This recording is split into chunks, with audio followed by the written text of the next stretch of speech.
datang di channel Arista J. Kusuma pada rubrik Bicara, Belajar, dan Berkembang. Di sini saya mungkin akan banyak bicara opini-opini saya. Juga harapannya adalah supaya teman-teman dapat belajar bersama dan kita berkembang bersama. Learning, kemudian growing, collaborating.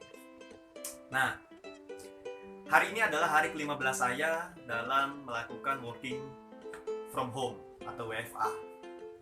Nah, di sela-sela kesibukan, hari ini saya ingin menyempatkan diri untuk membuat video, khususnya untuk Anda semua para fresh graduate dan para mahasiswa tingkat akhir. Mengapa saya membuat video ini? 2 tahun belakangan saya banyak diundang ke kampus-kampus untuk mengedukasi para mahasiswanya bagaimana sih mendapatkan pekerjaan yang bagus, yang sesuai dengan passionnya ketika mereka setelah lulus kuliah. Saya juga menulis skripsi mengenai kecemasan dalam menghadapi kerja pada fresh graduate.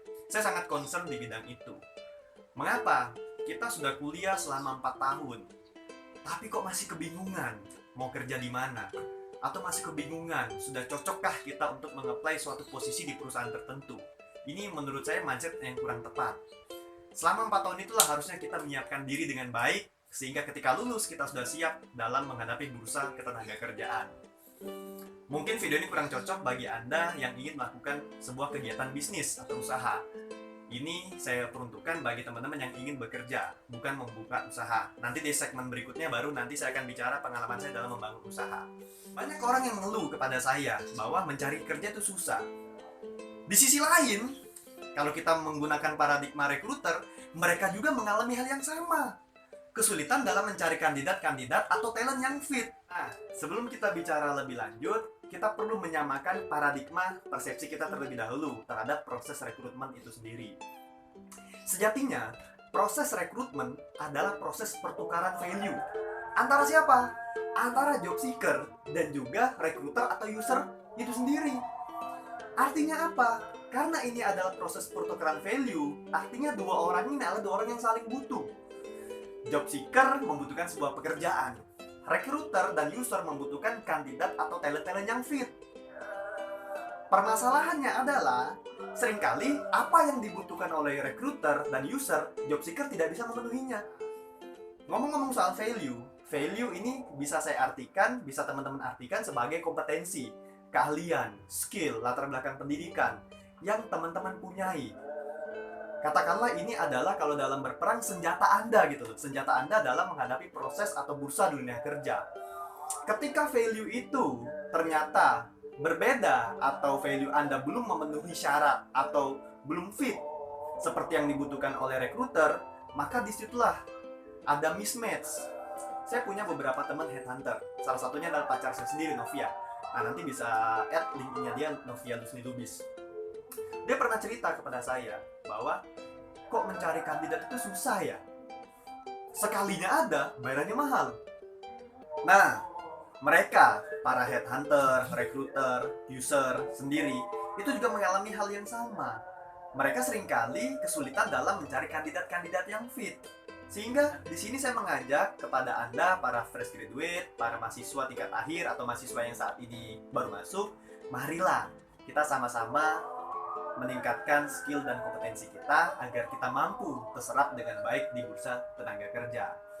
Jangan sampai kita memiliki skill-skill yang sama, skill-skill yang pasaran, skill-skill yang biasa saja. Saya pernah beberapa kali baca CV-CV teman-teman saya juga. Di sana dicantumkan sebuah skill-skill yang ibaratnya itu sudah public domain. Setiap orang saat ini sudah bisa atau sudah memiliki skill tersebut.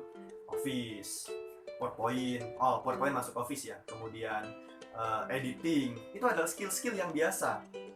Skill di mana setiap orang rata-rata mampu melakukan itu. Dan ketika kita mencantumkan itu, lalu apa bedanya kita dengan kandidat yang lainnya? Dan jangan salah, di era sekarang ini, kadang-kala kita tidak perlu meng-apply sebuah pekerjaan, tapi kita yang dicari. Dengan catatan, kalau kita memiliki skill dan kompetensi yang unik. Saya termasuk orang yang tidak pernah apply pekerjaan. Saya ditawarin pekerjaan lalu saya mengirimkan CV saya. Karena apa? Saya membangun itu sejak 4 tahun yang lalu, sejak masih mahasiswa.